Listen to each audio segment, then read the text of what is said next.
G'day guys, in last week's video I spent a little bit of time exploring Darwin and its surrounds. I swam in the Cage of Death with a 5-metre saltwater crocodile. I explored Crocosaurus Cove and what it had to offer. I then make my way over and spent a little bit of time exploring the old World War II military museum. From there I head across and check out the underground tunnels, and then I made my way over to Berry Springs for a nice cool off in the afternoon.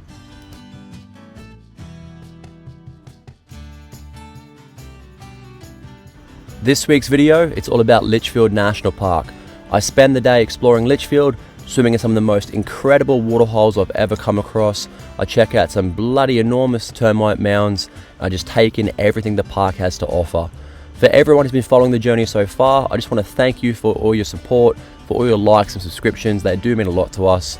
For everyone who's new to the channel, if you like what you see and you want to keep seeing more, do make sure you hit that subscribe button. We do appreciate it. Enjoy the video, guys.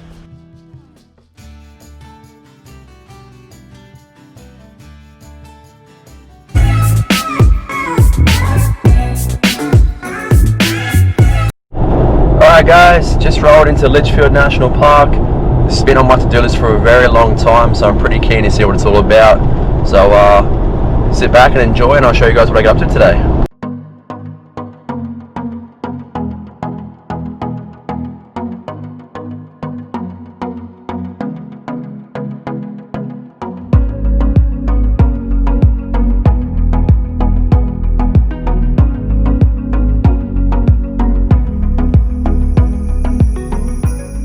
Alright, first stop along the way was checking out the magnetic termite mounds. Now seriously, these are going to be the biggest termite mounds I've ever seen in my life. I noticed a lot of cars were cruising on past, but by all means guys, I recommend taking the time, stop on in here, take some photos, stand next to these termite mounds and just appreciate them for what they are. They are truly, truly stunning.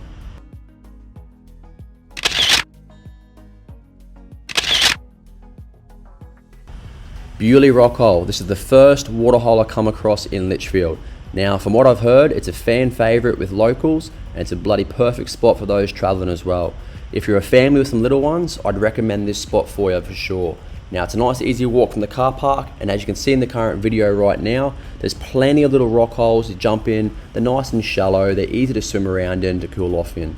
At the bottom, it's a little bit deeper. Take your goggles, paddle around, have a little swim. Alright, waterfall number 2, Florence Falls guys. Now for sure you would have heard about this one. It's not as quick and easy to get to as it was at Bewley Rockhold. It is all footpath and a few stairs. It's just a little bit longer to get down to the bottom, but trust me, the view is worth it. Now I probably would recommend you guys try and get there first thing in the morning. Okay, I got there about 8 AM. I almost had the whole pool to myself. As I left about 9:30, there would have been about 20-30 people that had just rocked up. I'm assuming a bus had pulled up, so I do encourage you guys to get there first thing in the morning to just take in the true beauty of it.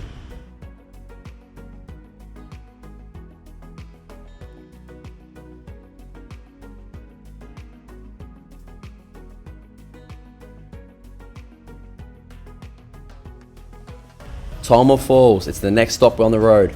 Alright guys, if you're low on time for the day, I would probably recommend skipping past this one. Okay, you can't swim in it, you can't access the fall, it's all done from top view. Now when you walk down the walking track, it's going to fork off left and right. I'd probably skip the left, head to the right, and as you're about to see in the next clip, alright, this is probably the best view you're going to get, minus if you had a drone.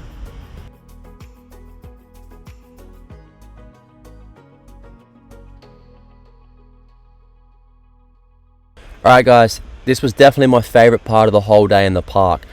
It's a 4-wheel drive only track. It takes you towards Sandy Creek and Genera Falls. I chose to go to Genera Falls, and again, this would have to be my most favourite waterfall of the whole day. The track end's a bit of fun. It's a small water crossing at the start. The rest of the road end's a bit bumpy and corrugated, but let your tyres down, it's nothing to stress about. The view at the end though, absolutely breathtaking. Ample swimming spots. I had the park or the waterhole almost to myself. What more could you ask for?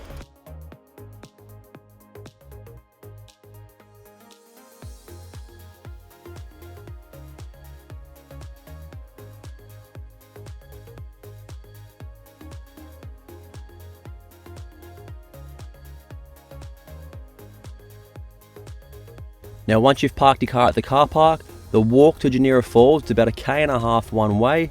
It's a pretty easy track to get along. Okay, there's a small bit of rock hopping, but the track's well laid out, and the view again at the end is breathtaking.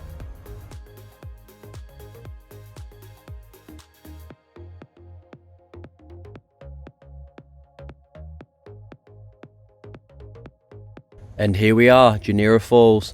Again, in my personal opinion, this was the best waterhole in the whole park. I spent a couple of hours swimming here. I almost had the place to myself. There was only one other couple, and this was smack bang in the middle of the day. It's a nice big swimming hole. There's water flowing, and it's just, again, the scenery all around is just, yeah, breathtaking.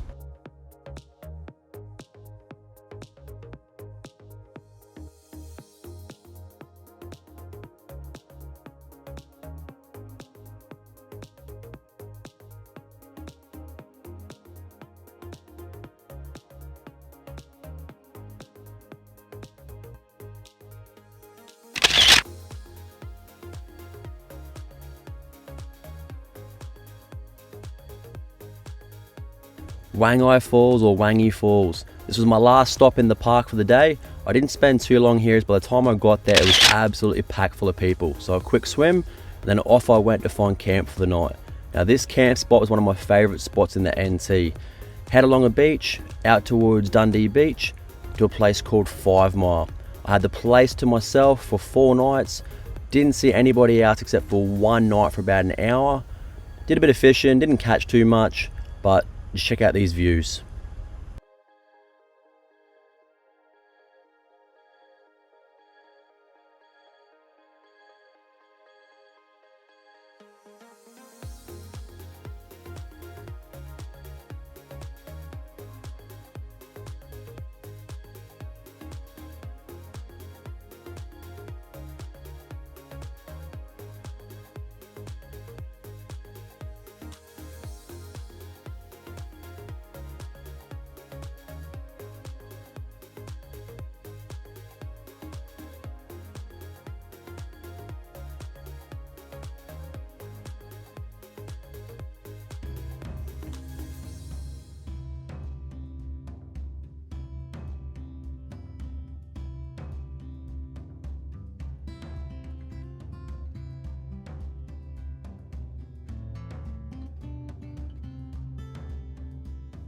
That's it for this week's video, guys. For everyone who's following the journey and subscribed so far, we do thank you very much for your support.